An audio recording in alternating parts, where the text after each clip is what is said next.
Political master में एक बार फिर से आप सभी का स्वागत है। आज इस इम्पोर्टेंट वीडियो में हम बात करने वाले हैं क्लास 10 के इतिहास के चैप्टर नंबर 2, जिसका नाम है भारत में राष्ट्रवाद का उदय। और इस चैप्टर से जो भी सवाल बोर्ड एग्जाम में पूछे जाने वाले हैं उन सभी क्वेश्चन को हमने इस इम्पोर्टेंट वीडियो में समाहित किया। सो प्लीज़ एंड तक जरूर देखिएगा। अगर आप चैनल पर नए हैं और पहली बार इस चैनल पर विजिट कर रहे हैं तो चैनल को जरूर सब्सक्राइब कर लीजिएगा, बेल आइकन को प्रेस कर लीजिए, क्योंकि आपका एक सब्सक्राइब हमें मोटिवेट करता है इसी प्रकार की और अच्छी वीडियो बनाने के लिए। सो प्लीज़ एंड तक जरूर देखिएगा। और मोस्ट इंपॉर्टेंट क्वेश्चन की ये सीरीज है, तो हमारे चैनल को जरूर सब्सक्राइब कीजिएगा बोर्ड एग्जाम 2024 में अच्छे नंबर से उत्तीर्ण होने के लिए, SST क्लास 10 के लिए। तो बात कई बार एक नंबर में और MCQ में पूछा गया है, एक नंबर में और MCQ में बहुत बार इस क्वेश्चन को पूछा गया है, वो है जबरन भर्ती। तो जबरन भर्ती क्या होता है? तो जबरन भर्ती अंग्रेजों द्वारा भारतीयों को जबरदस्ती सेना में भर्ती करने की प्रक्रिया, इसे जबरन भर्ती कहा जाता है। यानी आप इसे कह सकते हैं कि 1859 में इनलैंड एमिग्रेशन एक्ट के तहत भारतीय मजदूरों को जबरदस्ती चाय के बागानों में काम करने के लिए लेकर जाया जाता था। ये जबरन भर्ती की प्रक्रिया थी। तो यहाँ से भी एक नंबर के सवाल पूछे गए हैं। बहिष्कार की अगर हम बात करें तो यह एक विरोध का एक स्वरूप होता है जिसमें किसी के साथ संपर्क बनाए रखने और जुड़ने से मना किया जाता है। असहयोग आंदोलन के दौरान भारतीयों ने ब्रिटिश द्वारा निर्माण की गई वस्तुओं की खरीद व इस्तेमाल से इनकार कर इस नीति का अनुसरण किया था। तो ये भी इंपॉर्टेंट है, बहिष्कार से भी क्वेश्चन पूछे गए हैं, तो इसको आप जरूर कवर कीजिएगा। अगला है मोस्ट इंपॉर्टेंट, वो है पिकेटिंग। तो पिकेटिंग से भी क्वेश्चन पूछे गए हैं। तो पिकेटिंग क्या? तो यह एक प्रदर्शन अथवा विरोध का एक ऐसा तरीका होता है जिसके माध्यम से लोग किसी दुकान, फैक्ट्री अथवा दफ्तर के अंदर जाने का रास्ता रोक लेते हैं। तो इसे पिकेटिंग के नाम से जाना जाता है। बेगार, किसी से बिना मजदूरी या बिना पारिश्रमिक दिए, उसे उसका बिना मेहनताना दिए, वेतन दिए ही काम करवाना बेगार कहलाता है। और ब्रिटिश सरकार में काफ़ी ज़्यादा मात्रा में होता था भारतीयों के साथ। गिरमिटिया मजदूर, तो गिरमिटिया मजदूर कौन होते हैं? तो वह मजदूर जिन्हें औपनिवेशिक शासन के दौरान एक अनुबंध एग्रीमेंट के तहत काम करने के लिए फिलीपींस, गुयाना, वेस्ट इंडीज आदि स्थानों पर ले जाया जाता था। और ऐसे मजदूरों को जो है क्या कहा गया? गिरमिटिया मजदूर के नाम से जाना जाता है।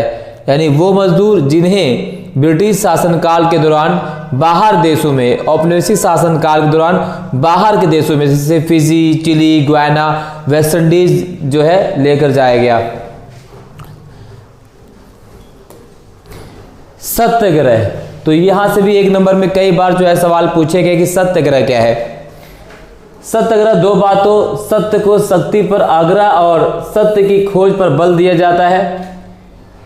और कुछ इंपॉर्टेंट डेट है जहां से सवाल पूछे जाते हैं। तो पहले इंपॉर्टेंट डेट है 19 जनवरी 1915 ईस्वी को महात्मा गांधी दक्षिण अफ्रीका से भारत लौटे। यानी 1893 में महात्मा गांधी जब दक्षिण अफ्रीका गए और उसके बाद 1915 में, जनवरी 1915 में महात्मा गांधी दक्षिण अफ्रीका से भारत लौटे। करें तो 1917 में महात्मा गांधी द्वारा गुजरात के खेड़ा जिले में किसानों के लिए एक सत्याग्रह किया गया, जहाँ जिसे खेड़ा सत्याग्रह के नाम से जाना जाता है। यह भी काफी इंपॉर्टेंट डेट है। उसके बाद अगर हम बात करें 1918-19 में उत्तर प्रदेश के किसानों को बाबा रामचंद्र ने क्या किया? संगठित किया।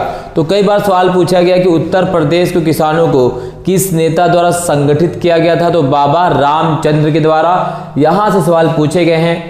अप्रैल 1919 में क्या घटना घटित होती है? तो अप्रैल 1919 में रॉलेट एक्ट लागू किया जाता है और इसी के विरोध में महात्मा गांधी जी द्वारा पूरे भारत में राष्ट्रव्यापी हड़ताल का ऐलान किया गया। और इसके बाद 13 अप्रैल 1919 को इसी हड़ताल के दौरान अमृतसर जलियांवाला बाग हत्याकांड होता है, जिसमें निहत्थे प्रदर्शनकारियों पर जनरल डायर द्वारा गोलियां चलाई। इसमें सैकड़ों की संख्या में लोग जो है मारे गए, शहीद हुए। दिसंबर 1920 में कांग्रेस का नागपुर अधिवेशन होता है। जी हाँ, नागपुर अधिवेशन ये अधिवेशन है जिस अधिवेशन के बाद भारत में असहयोग आंदोलन की शुरुआत होती है? नागपुर अधिवेशन। जनवरी 1921 में असहयोग और खिलाफत आंदोलन की शुरुआत। फरवरी 1922 में चौरा चौरी हिंसा के बाद महात्मा गांधी ने असहयोग आंदोलन को वापस लेने का निर्णय लिया। चौरा चौरी कहाँ पड़ता? उत्तर प्रदेश का एक जिला है गोरखपुर। गोरखपुर में चौरा चौरी पड़ता है और वहां पर गुस्साई भीड़ द्वारा पुलिस थाने को आग लगा दिया गया, जिसमें पुलिसकर्मी जो है जलकर मर जाते हैं और इसी की वजह से महात्मा गांधी जो है असहयोग आंदोलन को वापस ले लेते हैं। मई 1924 अल्लूरी सीताराम राजू की गिरफ्तारी के साथ 2 वर्ष से चला रहा हथियारबंद आदिवासी संघर्ष समाप्त हो गया। अल्लूरी सीताराम राजू बहुत ही महत्वपूर्ण जो है यहाँ पर क्वेश्चन पूछा गया, तो मोस्ट इंपॉर्टेंट है, इसे आप कवर कर सकते हैं, आपको कवर करना ही है, ये काफी इंपॉर्टेंट टॉपिक है ये। 1928 साइमन कमीशन का भारत आगमन होता है और उसका विरोध किया गया। तो साइमन कमीशन का विरोध इसलिए किया गया क्योंकि इसमें कोई भी सदस्य जो है भारतीय नहीं था। साइमन कमीशन नियुक्ति कब होती है? तो 1927 में, और इसके अध्यक्ष होते हैं सर जॉन साइमन, और इन्हीं की अध्यक्षता में इस कमेटी का नाम साइमन कमीशन पड़ता और इसमें कोई भी सदस्य भारतीय नहीं था और इस वजह से इसका विरोध किया गया। साइमन गो बैक के नारे लगते हैं। दिसंबर 1929 में अधिवेशन होता है जिसका नाम था लाहौर अधिवेशन, और लाहौर अधिवेशन में कांग्रेस ने पूर्ण स्वराज की मांग को स्वीकार कर लिया। और लाहौर अधिवेशन की अध्यक्षता किसने की? तो पंडित जवाहरलाल नेहरू द्वारा। पंडित जवाहरलाल नेहरू ने लाहौर अधिवेशन की अध्यक्षता की थी। 1930 अंबेडकर द्वारा, यानी डॉक्टर BR अंबेडकर द्वारा पिछड़े वर्ग एसोसिएशन की स्थापना की, जिसे दलित वर्ग एसोसिएशन के नाम से जाना जाता है। दलित वर्ग एसोसिएशन, ठीक है। तो यहां से जो है क्वेश्चन पूछा गया कि दलित वर्ग एसोसिएशन की स्थापना किसने की? तो डॉक्टर BR अंबेडकर ने। कब की? तो की थी 1930 में। मार्च 1930 ईस्वी में गांधी जी द्वारा दांडी में नमक कानून का उल्लंघन किया गया और सविनय अवज्ञा आंदोलन की शुरुआत। तो अगर हम बात करें दांडी यात्रा की शुरुआत होती 12 मार्च 1930 को और ये समाप्त होती है 6 अप्रैल 1930 को दांडी पहुंचकर। यहां से इस तरह से सवाल पूछे गए हैं। मार्च 1931 में गांधी जी द्वारा सविनय अवज्ञा आंदोलन वापस लिया गया और दिसंबर 1931 में दूसरा गोलमेज सम्मेलन होता है और दूसरे गोलमेज सम्मेलन में महात्मा गांधी लंदन जाते हैं। महात्मा गांधी लंदन जाते हैं दूसरे गोलमेज सम्मेलन में भाग लेने के लिए। कांग्रेस की तरफ से दूसरे गोलमेज सम्मेलन में भाग लेने के लिए महात्मा गांधी जी गए। 1932 में सविनय अवज्ञा आंदोलन की पुनः शुरुआत होती है। सितंबर 1932 में पूना पैक्ट पर हस्ताक्षर होता है महात्मा गांधी और डॉक्टर BR अंबेडकर के बीच। इसी बीच एक क्वेश्चन पूछा कि सत्याग्रह के विचार के क्या मतलब है, अथवा गांधी जी के अनुसार सत्याग्रह के विचार की व्याख्या कीजिए। तो ये मोस्ट इंपॉर्टेंट क्वेश्चन है, सत्याग्रह क्या है, इसके विचार क्या है। तो महात्मा गांधी ने दक्षिण अफ्रीका में एक नए तरह के जन आंदोलन द्वारा वहां की नस्ल भेदी सरकार का सफलतापूर्वक सामना किया था और उन्होंने उन्हीं को सत्याग्रह का नाम दिया। और इसके अनुसार यदि आपका उद्देश्य सच्चा है और आपका संघर्ष अन्याय के विरुद्ध है तो दमनकारी से मुकाबला करने के लिए आपको किसी शारीरिक बल की आवश्यकता नहीं है। सत्याग्रह बदले की भावना या हिंसा का सहारा लिए बिना ही अपने उद्देश्य में सफल हो सकता है। गांधी जी का विश्वास था कि अहिंसा का यह मार्ग सभी भारतीयों को एकता के सूत्र में बांधे रख सकता है। तो गांधी जी के अनुसार सत्याग्रह का क्या अर्थ है, इसका क्या विचार है, यहां से 2 नंबर में सवाल पूछा जा सकता है। अगले प्रश्न की ओर चले तो वो भी काफी इंपॉर्टेंट है। वह है प्रश्न जो है नमक यात्रा की चर्चा करते हुए स्पष्ट करें कि यह उपनिवेशवाद के खिलाफ प्रतिरोध का एक असरदार प्रतीक था। तो मोस्ट इंपॉर्टेंट क्वेश्चन है ये, इसका स्क्रीनशॉट आप ले सकते हैं। जैसे आप सभी को पता है कि नमक सत्याग्रह की शुरुआत महात्मा गांधी द्वारा 12 मार्च 1930 को साबरमती तट से अपने आश्रम से की गई थी। अपने 78 अनुयायियों के साथ 240 मील की इस यात्रा में महात्मा गांधी जहां जहां जाते हैं वहां लोग उनके साथ जुड़ते चले जाते हैं। और सोचिए, एक व्यक्ति जो पूरी तरीके से ब्रिटिश सरकार, ब्रिटिश उपनिवेशवाद के खिलाफ पूरे भारतीय जनमानस को एकत्रित कर रहा है। उसके पीछे पूरा समाज, चाहे वो महिला हो चाहे पुरुष हो, वो लगातार उसके साथ साथ कदम से कदम मिलाकर चलते चले जाते हैं। वो कहते हैं कि चले थे राहे मंजिल में तन्हा, लोग मिलते गए और कारवां बनता चला गया।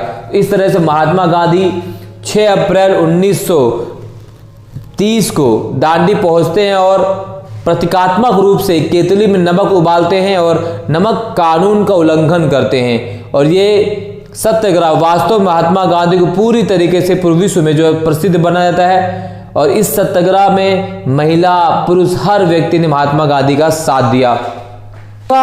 कौन था? तो खलीफा की अगर हम बात करें, तुर्की के सम्राट, उस जमाने में तुर्की के सम्राट को पूरे मुस्लिम जगत के खलीफा के नाम से जाना जाता था। यानी जो तुर्की के सम्राट थे उसके पद को खलीफा के पद के नाम से जाना जाता था और वो पूरे मुस्लिम जगत के खलीफा थे। और ब्रिटिश सरकार ने इस पद को समाप्त कर दिया और इसी पद को प्राप्त करने के लिए जब ब्रिटिश सरकार ने भारतीय मुसलमानों से वादा किया कि अगर आप फर्स्ट वर्ल्ड वॉर में आप हमारी सहायता करेंगे तो हम खलीफा के पद को वापस लौटा देंगे।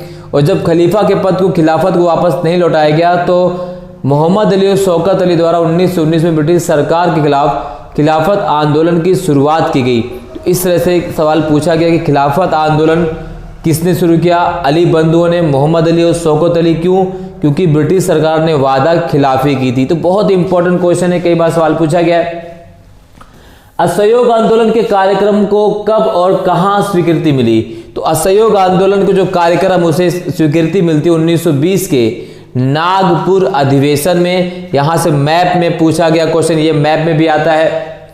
असहयोग आंदोलन के कार्यक्रम में शामिल कोई 2 बातें बताइए। तो सरकार द्वारा दी गई पदवियां वापस लौटाना और विदेशी वस्तुओं का बहिष्कार करने 2 कार्यक्रम में शामिल थे। गिरमिटिया मजदूर कौन थे? इसको हमने पहले कवर कर रखा। बेकार किसे कहते हैं इसको हमने आपको बता दिया है। अगला है गुडेम विद्रोही। तो गुडेम विद्रोही आंध्र प्रदेश की गतिविधियों की संक्षिप्त जानकारी दीजिए। तो पुलिस थानों पर हमले किए गए, ब्रिटिश अधिकारियों को मारने का प्रयास किया गया। तो यहां से सवाल पूछा गया है, ब्रिटिश सरकार ने 1857 के पश्चात प्रेस की स्वतंत्रता पर प्रतिबंध लगा दिया। क्यों लगा दिया? क्योंकि भारतीय समाचार पत्रों द्वारा राष्ट्रवाद को बढ़ावा देने के कारण ब्रिटिश सरकार ने 1857 के पश्चात प्रेस की स्वतंत्रता पर प्रतिबंध लगा दिया था। काफी इंपॉर्टेंट क्वेश्चन है। अगला क्वेश्चन, स्वराज पार्टी का गठन करने वाले 2 कांग्रेसी नेता कौन थे? तो स्वराज पार्टी गठन 1934 में किया गया। तो किसने किया था? तो CR दास और मोतीलाल नेहरू द्वारा स्वराज पार्टी गठन किया गया। ठीक है। असम के बागानी मजदूरों के लिए स्वराज की अवधारणा क्या थी? तो असम के बागानी मजदूरों के लिए स्वराज की अवधारणा क्या थी? काफी इंपॉर्टेंट है। 2 नंबर में यहां से सवाल पूछ सकता है, 3 नंबर में यहां से क्वेश्चन पूछ सकता है। भारत में साइमन कमीशन आयोग का विरोध क्यों किया? क्योंकि इसमें कोई भी सदस्य भारतीय नहीं था।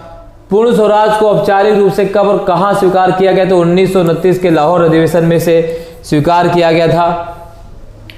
दिसंबर 1929 के कांग्रेस के लाहौर अधिवेशन के अध्यक्ष कौन थे? 2 थे, पंडित जवाहरलाल नेहरू। पिछड़े वर्ग ने पृथक निर्वाचन क्षेत्र की मांग क्यों की? तो ये पूना पैक्ट सितंबर 1932 में अस्तित्व में, और जिसके अनुसार पिछड़े वर्गों अर्थात अनुसूचित जातियों को प्रांतीय तथा केंद्रीय विधायी परिषदों में आरक्षित सीट मिल गई, परंतु उनके लिए मतदान समान निर्वाचन क्षेत्रों में ही होता था। डॉक्टर अंबेडकर कौन थे? उन्होंने पिछड़े वर्गों के लिए किस संगठन की स्थापना की?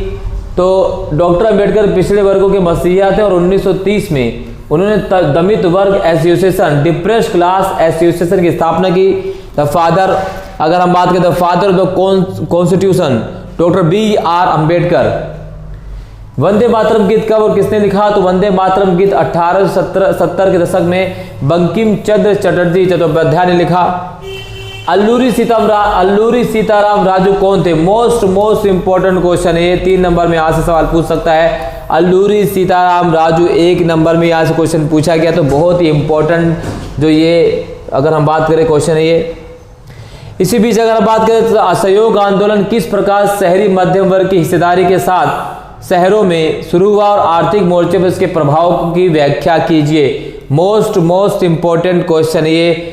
जो है 5 नंबर में यहाँ सवाल पूछा जा सकता है। आप इसका स्क्रीनशॉट ले सकते हैं। 5 नंबर में सवाल पूछा जा सकता है, स्क्रीनशॉट इसका ले लीजिए आप सभी लोग।